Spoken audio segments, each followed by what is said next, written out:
घी का दिया लगाइए अगर चालीसा का पाठ कर रहे हो हनुमान जी का, और बहुत ज्यादा संकट है, बहुत ज्यादा परेशानी है, तो हनुमान चालीसा का पाठ करो तो तिल्ली के तेल का दिया लगाओ,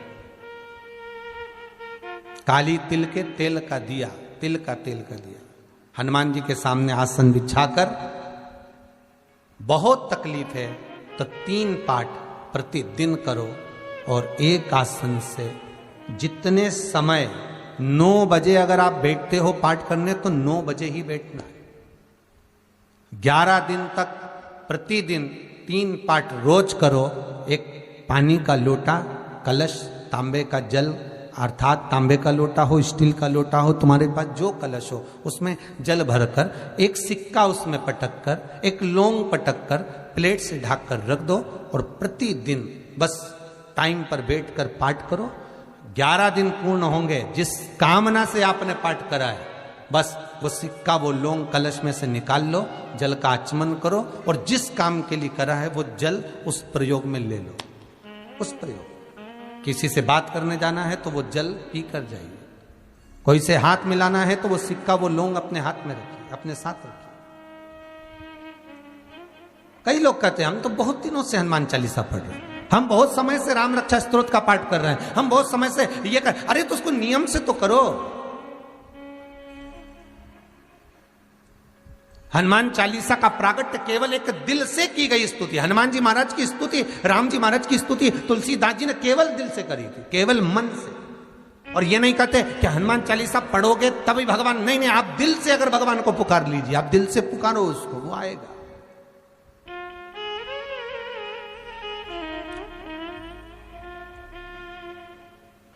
वो प्राप्त होगा हमारा और मिलेगा, उसके मिलन में देरी नहीं हो सकती महाराज, उसके मिलने में कोई चूक नहीं हो सकती, बस मन से पुकारो।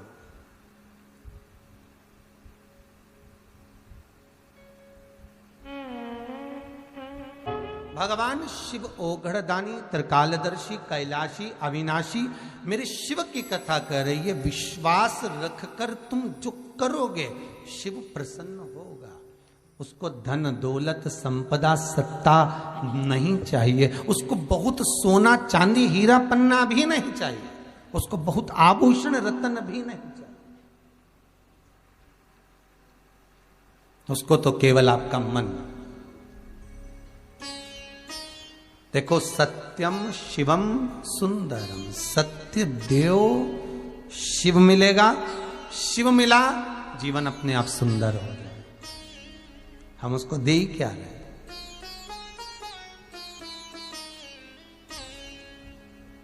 महाराज, कथा के जो यजमान हैं रमेश चंद्र जी कौशल मार साहब देवास वाले,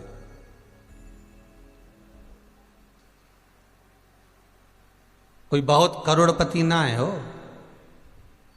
स्कूल में टीचर रहे, रिटायर हो गए, सोचा अब जिंदगी निकल गई है, भगवान ने दिया, बच्चे लोग अपनी जगह पर सब है, पर कुछ जिंदगी में एक ऐसा करा जाए जिससे भगवान हमारा हो जाए। तो कौशल जी जब मिलने के लिए आए तो उन्होंने एक बहुत अच्छा प्रश्न किया, गुरुजी, कि जीवन का बहुत कोई ठिकाना नहीं है, कब प्राण छूट जाए। हमारी धर्म पत्नी की बहुत इच्छा रही है कि एक बार शिव महापुराण की कथा हो जाए और वो जीवन का आनंद हो जाए, बस शंकर की कथा हो। और हमारा तो आपसे भी निवेदन है, भगवान शिव की कथा सुनने के लिए हर महीने शिवरात्रि आती है। जितने श्रोता भाई बहन कथा को सुन रहे हैं, चाहे चैनल के माध्यम से सुने, चाहे यूट्यूब फेसबुक के माध्यम से सुने, जितने सुन रहे हो, तो मुझे उम्मीद है मेरा विश्वनाथ आपकी झोली जरूर भरेगा। आप जिस कामना से सुन रहे हो, आप जिस करुणा से, जिस कामना से आप श्रवण कर रहे हो, वो आपकी कामना बाबा विश्वनाथ पूर्ण जरूर करेगा। वो देने में तो कमी नहीं रखेगा।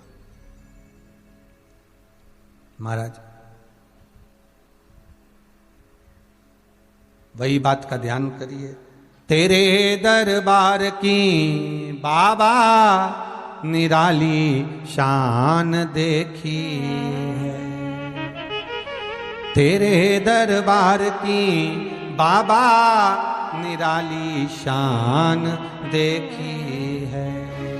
तुझे देते नहीं देखा पर झोली भरी देखी।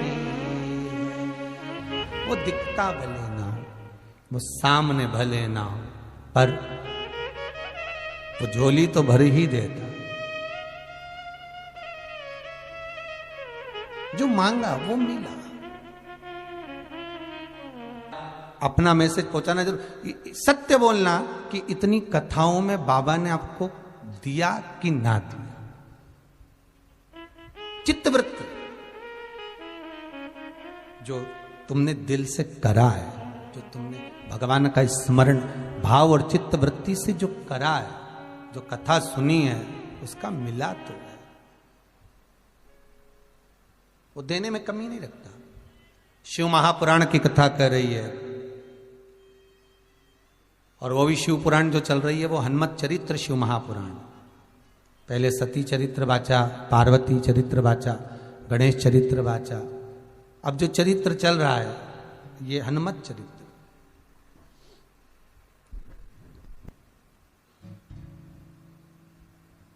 तुलसी बाबा का बताया गया वो जल, दिया गया वो जल, एक मृत्यु के घाट पर उतरा हुआ व्यक्ति को जीवित कर सकता है। तो विश्वास रखिए, उस स्त्री में जो विश्वास जागा था वो आखिरी में जागा था, और अभी भी मौका है। ये कौशल जी जो कथा करा रहे हैं, मुख्य यजमान, ऑनलाइन जो कथा चल रही है, वो तो यहां नहीं आए, उनके प्रतिनिधि के रूप में यहाँ पर प्रहलाद जी राठौर बैठे हैं समिति के। पर ये जो कथा चल रही है वहां बैठकर, देवास में बैठकर कथा का पूजन करना, कराना, तो ये जो क्रम चल रहा है, उनका शब्द ही यही था, गुरुजी प्राण कब चले जाए, कब जीवन समाप्त हो जाए, इस मृत्यु कब आ जाए, कब ये जीवन चले जाए, इसका कौन भरोसा। और अभी तो ऐसा कोरोना महामारी चल रही है कि जीवन का कोई ठिकाना ही नहीं है महाराज।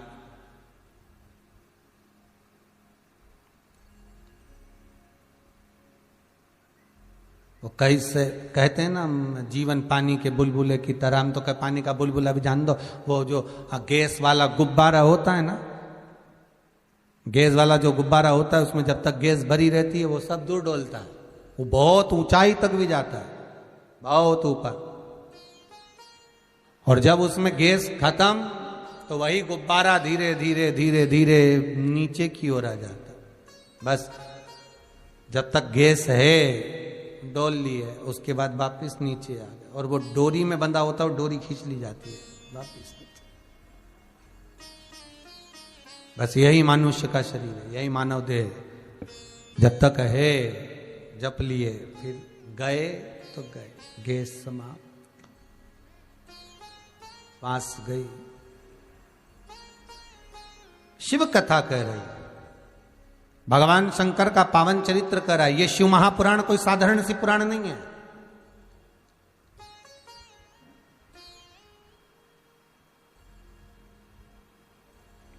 भागवत अगर पितरों को तारती है तो शिव महापुराण पितर, आहूत और वासुक्य को तारती है। पितरों के 3 क्रम हैं।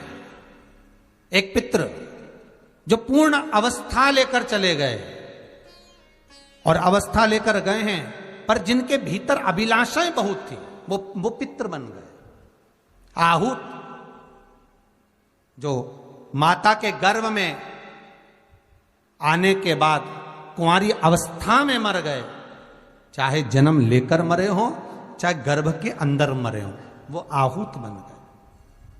और वासुक अर्थात बहुत कुछ करना चाहते थे, इस संसार में आकर बहुत कुछ करना चाहते थे, पर कोई गति ऐसी हुई, कोई एक्सीडेंट हो गया, कोई क्रम ऐसा हो गया, कोई बीमारी ऐसी लग गई कि मरना पड़ा, पर तड़प तड़प कर मरे, प्राण छूटे, पर बहुत दुख होकर, बहुत तकलीफ होकर। वो बात सुख। भागवत पितरों को तार देती है, और शिव महापुराण की कथा, शास्त्र कहता है कि शिव महापुराण को श्रवण कर कर जाने वाला जीव, भले वो सुनने वाला नहीं बैठा, भले वो सुनने नहीं बैठा, जो जिसके पितर हैं, जिसके वासुके, जिसके आहूत हैं, पर शिव पुराण कर रही है, जो श्रवण कर कर भी जाता है, और जिस मार्ग से श्रवण कर कर वो निकल रहा होता है, उस मार्ग में जितने अधोगति में मरे होते हैं, चाहे वो पितर हो, चाहे वासुक हो, चाहे आहूत हो, जितने अधोगति में मरे होते हैं, वो जीव भी तरते चले जाते हैं, मात्र जो श्रवण कर कर जा रहा है।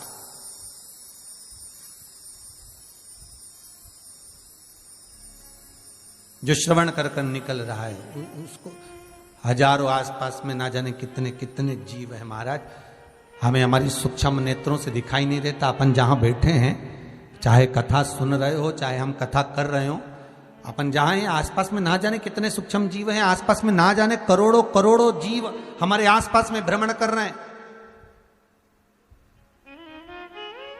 और उनकी एक ही अभिलाषा रहती है कि हमारी मुक्ति हो जाए, हमारा मोक्ष हो जाए। तो शिव महापुराण उन जीवों को भी तार देती है। फिर कहा, अगर मान लो संपूर्ण शिव महापुराण की कथा श्रवण करने को ना भी मिली हो, संपूर्ण शिव महापुराण की कथा हम श्रवण ना भी कर पाए, तो शिव महापुराण की कथा कहती है मात्र एक क्षण, मात्र एक क्षण, आधी में पुनि आद, बस एक क्षण भी अगर शंकर की कथा का मिल गया तो जीवन का सुख प्राप्त हो जाता, वो जीवन का सुख प्रदान कर देता।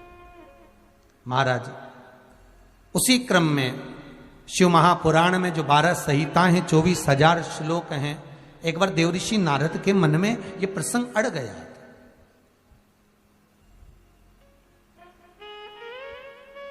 और देवऋषि नारद के मन में ये प्रसंग अड़ा, तो एक बार उन्होंने सनकादि ऋषियों से भी ये प्रश्न किया था, महाराज हमारे मन का एक संशय है। क्या संशय? कि मृत्यु लोक में मनुष्य जन्म लेता है, तो उसके जन्म लेना और जन्म लेने के बाद उसका प्राण त्यागना, ये किस क्रम में आता है? महाराज, सनकादि बाबाओं ने उसको देवऋषि नारद को बहुत सुंदर समझाया। ए देवऋषि नारद, मृत्यु लोक में जो मनुष्य जन्म लेता है, वो जन्म उसके पूर्व के किए हुए कर्म के अनुसार होता है, पूर्व में किए हुए कर्म के अनुसार। अगर आज कई व्यक्तियों का आपने देखा होगा, चौराहे पर 3 बच्ची चौराहे हो, चाहे अन्य चौराहे हो, रोड के किनारे लोग कोई भिक्षा मांगते हुए दिखते हैं, भीख मांगते हुए दिखते हैं। तो कई बार अपने के मन में ये प्रसंग तो आता होगा कि भगवान ने इनको कैसा पैदा करा, भगवान ने इनको कैसे जन्म दे दिया। तो कोई कभी विष्णु पुराण को स्मरण करो। विष्णु पुराण में स्पष्ट कहा गया, लक्ष्मी जी भगवान नारायण से पूछती हैं, हे नारायण कृपा करिए, मुझे एक प्रश्न का उत्तर दीजिए, संसार में मैंने सबको लक्ष्मी प्रदान करी, तो ये भिक्षुक कैसे हो गया?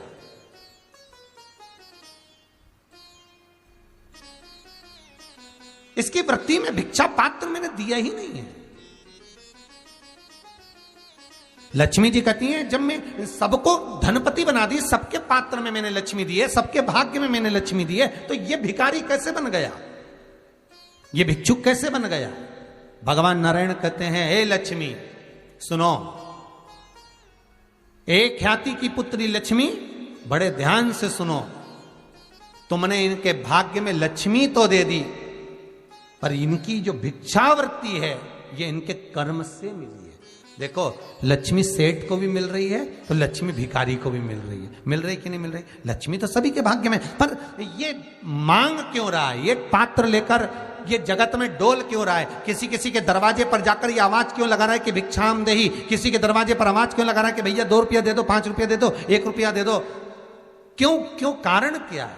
भगवान कहते हैं, लक्ष्मी तूने तो सबके भाग्य में लक्ष्मी लिखी, तूने तो देने में कमी ना रखी। अगर कोई सेठ है तो उसके भाग्य में भी लक्ष्मी है, और कोई भिखारी है तो उसके भाग्य में भी लक्ष्मी है। तूने देने में कमी नहीं रखी है। पर ये जो भिक्षा मांग रहा है, ये जो कटोरा हाथ में लेकर जगत के सामने फैला रहा है, ये इसके कर्म से फैला रहा है।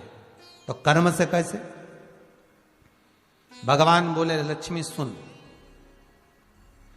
तूने तो बहुत दिया, लक्ष्मी इसके भाग्य में भी आई, पर बात इतनी सी है लक्ष्मी कि इसका जो पूर्व का किया हुआ कर्म है, पूर्व का किया हुआ कर्म है, कोई लेके आया तिजोरी में रखता गया, कोई लेकर आया अलमारी में रखता गया। अर्थात इसने न दान करा, न पुण्य करा, न सत्कर्म करा, ना किसी गरीबड़े को भोजन कराया, ना एक गिलास पानी पिलाया।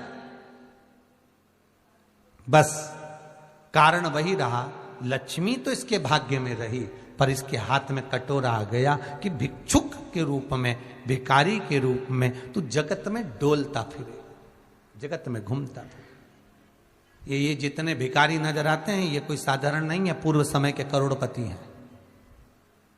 बस अंतर इतना है, भगवान विष्णु ने बनाना था इनको वापिस करोड़पति, तो जो आगे का था कबूतर वाला, तो वो करोड़पति का इनका निकाल लिया इनके बुरे कर्म के अनुसार, तो वो क्या हो गया? करोड़पति की जगह करोड़पति। बस वही कर्म का भोग है भोग। शिव पुराण कह रही है, भगवान शंकर की कथा कर रही है, 24,000 श्लोकों का ये आनंद सुख कर रहा है कि भगवान शंकर का जो पावन चरित्र कर रहा है कि शिव के अनुकूल, शंकर को भजने के लिए, पाने के लिए कुछ देना नहीं है, शंकर को पाने के लिए केवल चित्त वृत्ति को निर्मल रखना। शास्त्र कहा, एक सुंदर महत्तम आया, देवराज नाम का एक ब्राह्मण था, और वह देवराज, हे ब्राह्मण,